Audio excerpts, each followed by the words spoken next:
we had designers and ink and painters, and we sent it out for the photography and so on. But we did our own commercials, our own animated commercials. You work with John Hubley? I work with John Hubley, and the most successful work that I did was with Gene Deitch.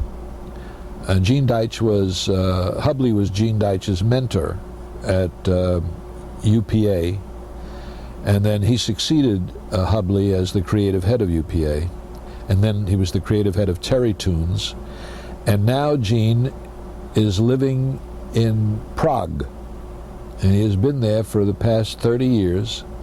He married a Czech lady, and who was the head of the Kraslany studios in Prague in Czechoslovakia, which is the animation studio there. And I do an awful lot of work for them. And I go over there, and and of course Gene works all over. He works. I did a whole series of a half-hour animated cartoons in Amsterdam, and Gene directed them. And he's won an Academy Award, and he's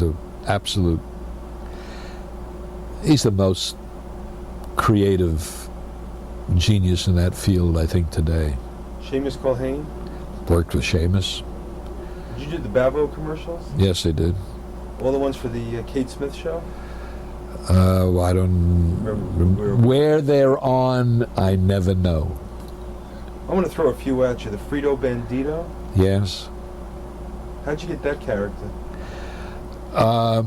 Okay, that was very easy, because they told me that it was, they created the character based on the bandit in the film The Treasure of Sierra Madre. Did you ever see that? Sure. Okay. That's where that came from. With the one with the gold tooth. Right? Don't need no stinking badges. The Eastern Mystic Sominex commercial. Take Sominex tonight and sleep. Where did it come from?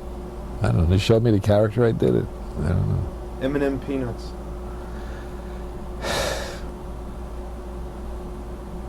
God, I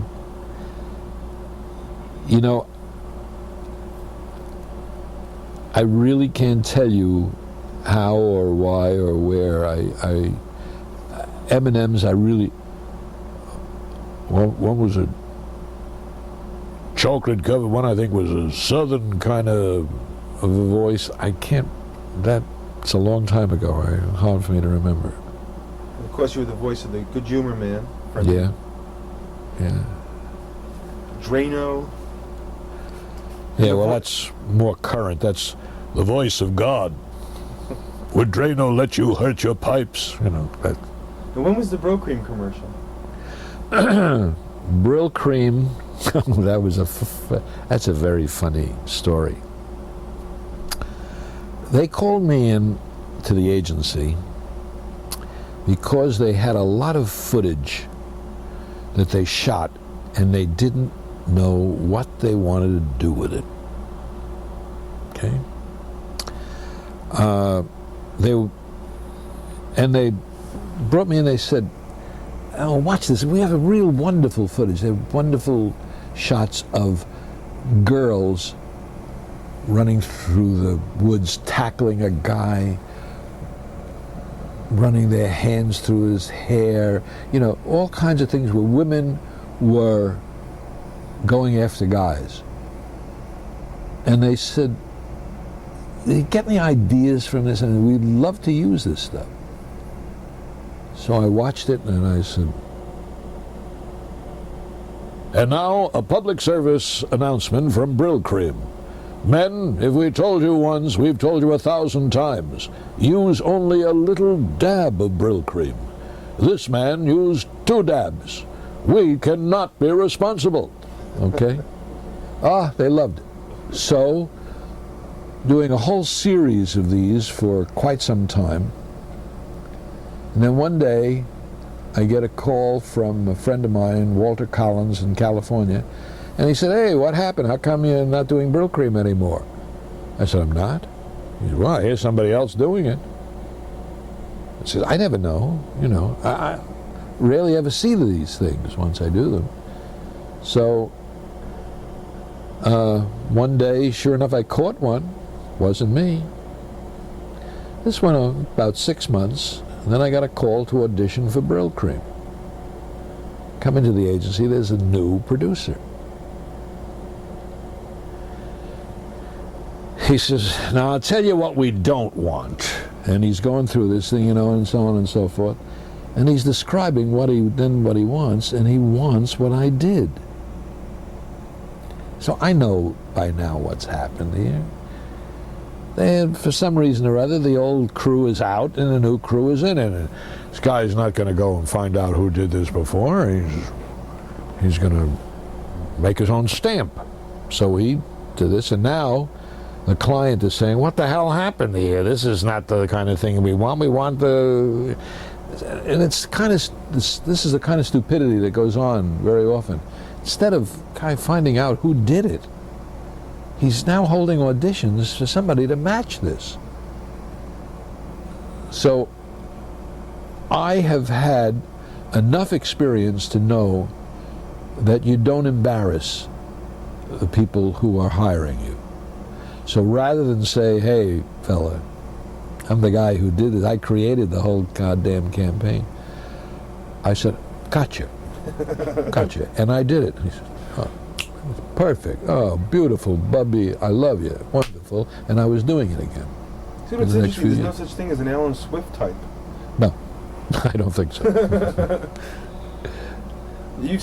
How would you say the industry has changed since you started? Oh. I mean, that's a rough one, I know. No, it's not rough. It has changed. For me, it has changed tremendously. I can tell you that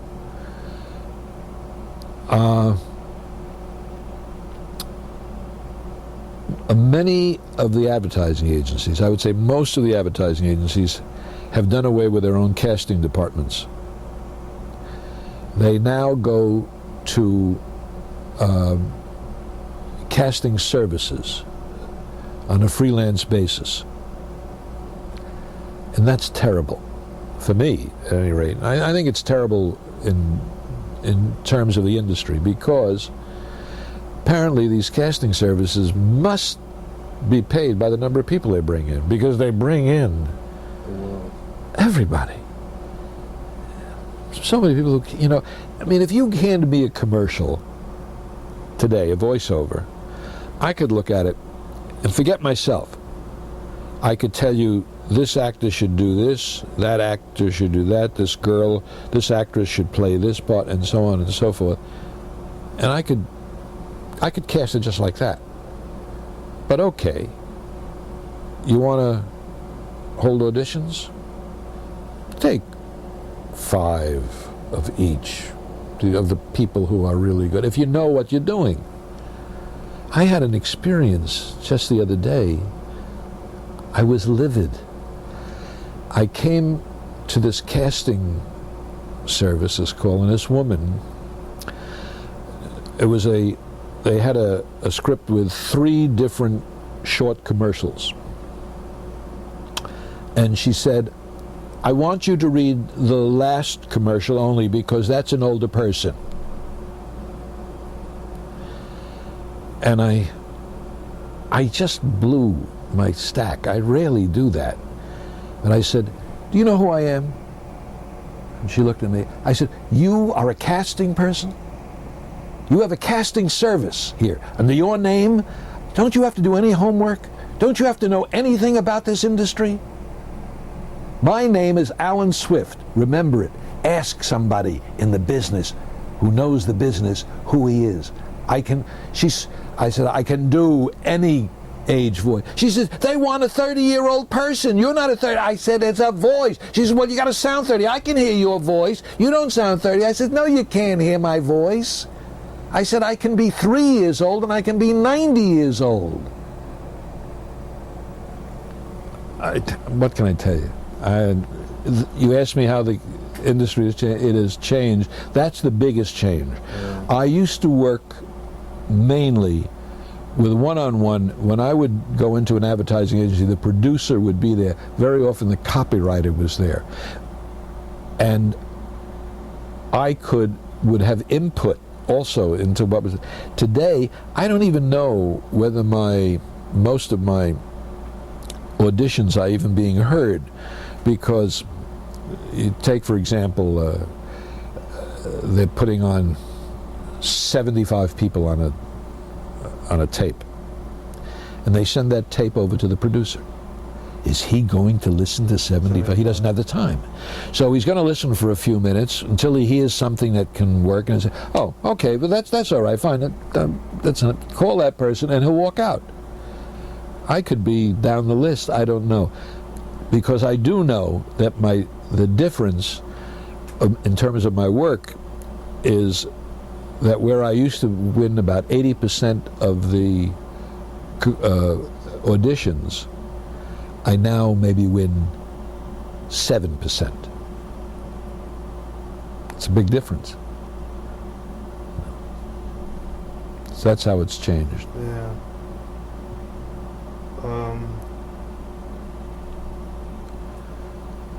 Did you ever meet Mel Brooks? Mel Blanc?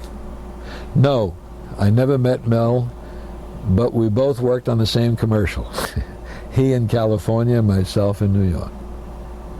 He's the man of 1,000 voices on the West Coast. Yeah, was. Yeah. Yeah, great. And of course, I used to listen to him all the time when I was a kid on the Jack Benny show. Shows. Oh yeah. I'm surprised Warner Brothers didn't steal you away. Well, you weren't happy. You never went out to California. I don't like California. I prefer New York. I'm a New Yorker. Yeah, that's the way I am. Last couple things. Any memorable things about Diver Dan? I mean, we wanted to talk about everything else except Diver Dan. The only thing memorable that I can tell you about Diver Dan is that one day I was in Nassau snorkeling, and I was swimming along, and there was a fish swimming alongside of me. And I looked at that fish and I said, what kind of fish? That fish looks familiar. And I said, oh my God, that's a barracuda. It's Baron Barracuda. And I started going the other way. As I remembered what the puppet looked like, and it was shaped just like it. That's about the most memorable thing I could think of about Diver Dan. How come they gave you the voice of the diver as well, and they had a guy already in the Diver Dan suit? Well, but he was in the suit. Yeah. Who knows whether he could act? I don't know. Yeah. Wait, didn't I meet the guy? I met him. Frank Frieda. Who? Frank Frieda. I met him. He one day, it was at an audition, and he said, when he heard my name, he said, Alan Swift, he said, I was Diver Dan. I said, you would know? No, I was Diver Dan. He said, no, you were the voice, but I was in the suit. Yeah, I met him at an audition. Well, Diver Dan brings a lot of memorable, a lot of good thoughts for me. And it's amazing, you could be, like, I'm in my 40s now, I'll hear a certain voice from the past. Yeah. Which is one of your many voices, and it just brings back such memories of being a kid, watching television, and those simpler days. Yeah. Well, I think I've got enough to edit here on you. I'm sure you do. I really enjoyed this. Alka-Seltzer, what did you do with Alka-Seltzer? There were a couple of campaigns for Alka-Seltzer. Do you remember?